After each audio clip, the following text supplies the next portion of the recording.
विकासाच्या आराखड्यात आपली उंची सिद्ध करा. नमस्कार, मी ॲडव्होकेट कोमल साळुंके ढोबळे. उभ्या महाराष्ट्रात आज समाज घटकांची प्रगती मोजण्याचं एकच मोजमाप प्रामुख्यानं दिसून येतं. ते म्हणजे प्रशासकीय आणि राजकीय सत्ता.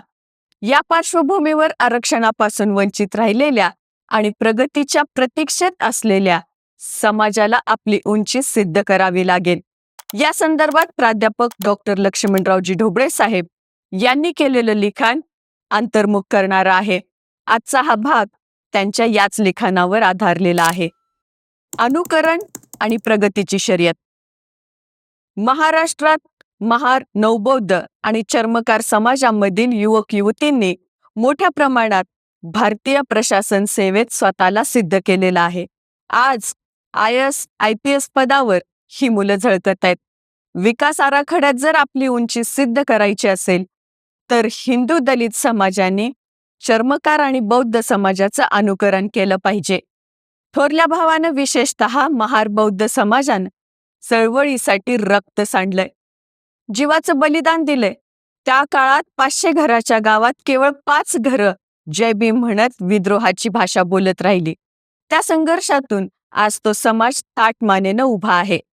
तेच अनुकरण करत पोचुराम कांबळे, शाहीर उमप यांनी स्वाभिमानाचे, त्यागाचे आणि बलिदानाचे शौर्य गाता गाता अखेरचा श्वास घेतला. मात्र आज किती घरात या बलिदानाच्या आठवणींचा फोटो दिसतो, याचं गांभीर्यानं चिंतन झालं पाहिजे. चळवळीचा फायदा आणि आपली पिछेहाट. ज्यांना चळवळ समजली ते नेते आज बंगल्यात राहायला गेले, त्यांचे कार्यकर्ते ऑफिसात स्थिरावले आणि ते स्वतःच्या वाटचालीचे मालक झाले. दुसरीकडे ज्यांनी संघर्षाकडे पाठ फिरवली ते केवळ घाणीच्या कामासाठी परंपरा कुरवाळत, झाडू मारत आणि केरसुन्या पुरवत राहिले. परिणामी हा कष्टकरी समाज आजही झोपडीतच कितपत पडलेला असून त्याला केवळ ऊसतोड कामगार किंवा शेतमजूर अशी विशेषणे आणि पुरस्कार मिळत राहिले. ज्याने दारूचा त्याग करून काटकसरीनं संसार केला तो केवळ शेळीचा मालक होऊ शकला, पण सत्तेचा मालक होऊ शकला नाही. पण आपल्याला खऱ्या अर्थानं डॉक्टर बाबासाहेब आंबेडकर समजले असते तर आज परिस्थिती वेगळी असती. लाचारी केली नसती तर लहुजींच्या तलवारीला वेगळीच धार आली असती. जर आपण ज्ञानाची कास धरली असती तर शासनकर्त्या जमातीमध्ये धाकट्या भावालाही हक्काची वाटणी मिळाली असती. शहाणपणाचा मार्ग. थोरल्या भावानं संघर्षाच्या आणि शिक्षणाच्या जोरावर जो बदल घडवून आणला त्याचं अनुकरण केलं पाहिजे. भगवान बुद्धांच्या समरसतेचा आणि विचारांचा अभ्यास केला पाहिजे. गुलामगिरीची ही मानसिकता टाकून जेव्हा आपण ज्ञानाचा मार्ग धरू तेव्हाच शासनकर्त्या जमातीमध्ये आपल्याला सन्मानाची वाटणी मिळेल. या वास्तवाची जाणीव प्राध्यापक डॉक्टर ढोबळे साहेबांनी समाजाला वेळोवेळी करून दिलेली आहे. वारसदार लहुजींचे की लाचारीचे. आपण वाघाचं काळीज घेऊनही शेळीसारखं का जगतोय? ज्या हातांनी सत्तेची लेखणी धरायला हवी होती ते हात आज सत्तेच्या ताटाखालच्या तुकड्यांसाठी का राबत आहेत? थोरल्या भावानं ज्ञानाचा सूर्य ओळखला आणि गुलामीचे साखळ दंड तोडून ते शासनकर्ते झाले. पण आपण मात्र अजूनही झोपेतच आहोत.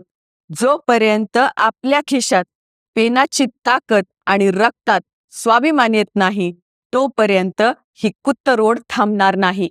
इतिहासाचे विस्मरण आणि पराक्रमाचा वारसा.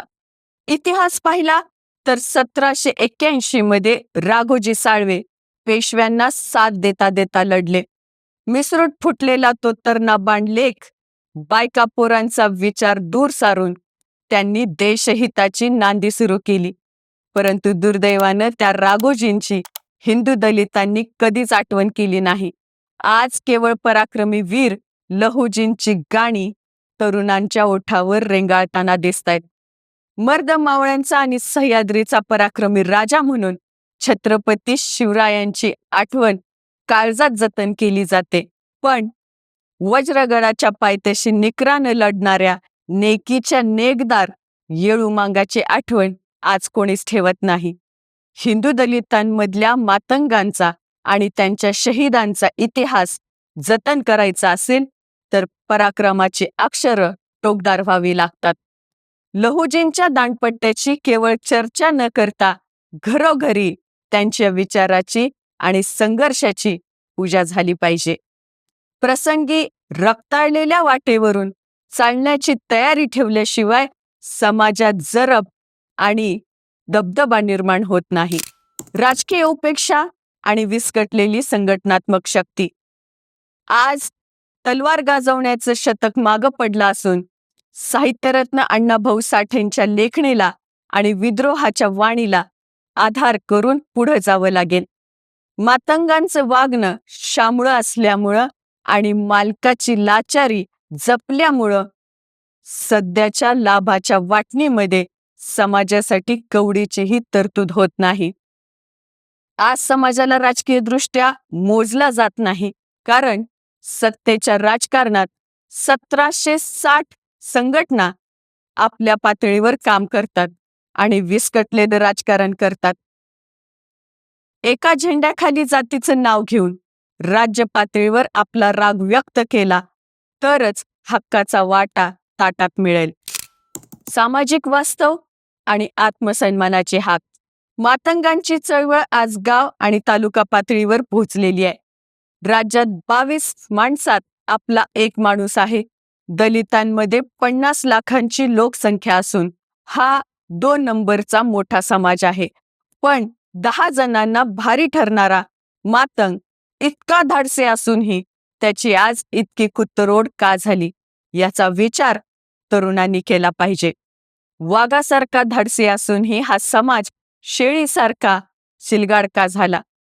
कुदाळ मारून गटार काढत आणि झाडू मारत जगण्यापेक्षा जिगरबाज तरुणांनी आता काळजाचा ठाव घेतला पाहिजे. आपल्याच वस्तीच्या चौकात दारू मटक्याचं दुकान चालवून एका पिढीची राख करणारा तो पांढऱ्या कपड्यातला सेवक कोण आहे हे ओळखलं पाहिजे. अशा प्रवृत्तींनी जयंत्यांसाठी दिलेली देणगी लात मारून नाकारली पाहिजे. स्वतःच्या कष्टातून आणि रोजगारातून बाबासाहेब, लहुजी आणि साहित्य सम्राटांची जयंती साजरी झाली पाहिजे, तरच समाजाची ओळख टिकेल. अण्णाभाऊंची मशाल आणि लहुजींचा दांडपट्टा. आता परिस्थिती बदलत चालली. आजच्या जिगरबाज पोरांच्या छातीत वाघाचं काळीज आहे, आभाळासारखी छाती आहे आणि फकीराचं धाडस आहे. रक्त सांडण्याची जिद्द आहे. परंतु आपापसातल्या मतभेदानं तो तरुण निराश होत आहे. याच जाणीवेनं पेटलेला कार्यकर्ता जेव्हा साहित्यरत्न अण्णाभाऊंची मशाल घेऊन आणि लहुजींचा दांडपट्टा फिरवत रस्त्यावर उतरला, तेव्हा अवघ्या गावगुंडापासून सराईत सवलतीनं शेवाळलेल्या गुंडांना देखील त्याचा धाक वाटला. सोलापूर, औरंगाबाद, नाशिक, पुणे आणि जालना या ठिकाणी निघालेले मोर्चे चळवळीचा तोच धाक दाखवणारे होते. मेलेल्या जनावराचंच नव्हे तर अत्याचाराचे देखील कातडं काढू शकतो असा आत्मविश्वास या चळवळीनं दिला. हाच लढवय्या बाणा कायम ठेवला तर आपल्या हक्कापासून आपल्याला कोणीच वंचित ठेवू शकणार नाही. शिक्षणाचं महत्त्व आणि परिवर्तनाचा संकल्प. ज्या घटनाकारांमुळं आज लोक प्राध्यापक झाले किंवा नोकरीला लागले, त्या नात्याची ओळख ठेवून वस्तीत आणि तालुक्यात आपली नोंद केली पाहिजे. वस्तीतले आणि मातंगवाड्यातील व्यसनाचे अड्डे हद्दपार झाले पाहिजेत, तरच पूर्वजांच्या पुतळ्यांना पावित्र्य लाभेल. स्वतःच्या कष्टाचा आणि बुद्धीचा वापर आता राजकारण्यांसाठी नाही तर समाज विकासासाठी केला पाहिजे. मी माझी पदवी आणि माझं धाडस समाज परिवर्तनासाठी वापरेन. मी एक तरी तहसीलदार, प्रांत किंवा फौजदार समाजात घडवेन. हाच खरा युगपुरुषांच्या जयंतीचा सन्मान ठरेल. पोरांनी वकील, डॉक्टर आणि शिक्षक व्हावं म्हणून पालकांनी भाकरीसाठी राबलं पाहिजे. केवळ जेवणाच्या ताटाकडे लक्ष न देता मुलाच्या शिक्षणाकडं, त्याच्या प्रगतीकडं डोळसपणे पाहिलं पाहिजे. जेव्हा मातंग समाजाच्या पोराच्या खिशात पेन दिसेल तेव्हाच खऱ्या अर्थानं समाजाच्या विकासाची उंची मोजता येईल. भेटूयात पुढच्या भागात. धन्यवाद.